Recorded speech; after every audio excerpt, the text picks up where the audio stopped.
পাইলটের কাণ্ড বা ককপিটে অপ্রীতিকর ঘটনা নিয়ে সাম্প্রতিক সময়ে কয়েকটি খবর আন্তর্জাতিক সংবাদ মাধ্যমে চাঞ্চল্য তৈরি করেছে। আপনি সম্ভবত ইভা এর পাইলটদের মধ্যে হাতাহাতি অথবা বিমান বাংলাদেশের পাইলটের তদন্তের মুখে পড়ার খবরটি নিয়ে জানতে চাচ্ছেন। নিচে সাম্প্রতিক সময়ের আলোচিত ঘটনাগুলো তুলে ধরা হলো। ককপিটে পাইলটের মারামারি। ইভা এয়ার 2026 সালের জানুয়ারির শুরুতে একটি অত্যন্ত উদ্বেগজনক খবর সামনে আসে। লস অ্যাঞ্জেলেস বিমানবন্দর থেকে তাইওয়ানের উদ্দেশ্যে উড্ডয়নের আগে ট্যাক্সিং করার সময় ইভা এয়ারের বোয়িং 777 একজন ক্যাপ্টেন তার কো পাইলটকে ফার্স্ট অফিসার ঘুষি মারেন। ঘটনার কারণ, ফার্স্ট অফিসার যখন ক্যাপ্টেনকে সতর্ক করেন যে বিমানটি নির্ধারিত গতির চেয়ে বেশি জোরে চলছে, তখন ক্যাপ্টেন ক্ষিপ্ত হয়ে তার ওপর আক্রমণ করেন। যাত্রীদের আতঙ্ক।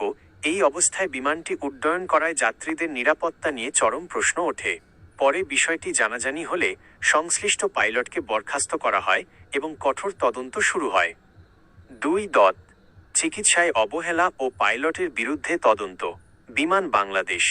সম্প্রতি বিমান বাংলাদেশ এয়ারলাইন্সের একটি ফ্লাইটে সিলেট থেকে লন্ডন মাঝ আকাশে একজন যাত্রী অসুস্থ হয়ে পড়েন। অভিযোগ উঠেছে যে পাইলট জরুরি অবতরণ না করে ফ্লাইট চালিয়ে যান, যার ফলে 3 ঘন্টা চিকিৎসার অভাবে বিমানের ভেতরেই ওই যাত্রীর মৃত্যু ঘটে। এই ঘটনায় পাইলটের ভূমিকা নিয়ে যাত্রীদের মধ্যে ক্ষোভ ও আতঙ্ক দেখা দেয় এবং বর্তমানে একটি উচ্চ পর্যায়ের তদন্ত কমিটি কাজ করছে। 3. ভারতের ইন্ডিয়া ওয়ান এয়ার এর অলৌকিক রক্ষা।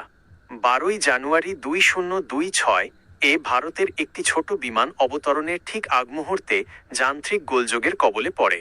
পাইলটের বুদ্ধিমত্তায় জনবসতি এড়িয়ে একটি খোলা মাঠে বিমানটি আছড়ে পড়লেও 6 জন আরোহী প্রাণে বেঁচে যান।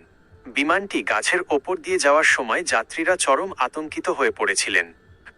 সতর্কতা, সোশ্যাল মিডিয়ায় অনেক সময় পুরনো বা নাটকীয় ভিডিও পাইলটের কাণ্ড শিরোনামে শেয়ার করা হয়।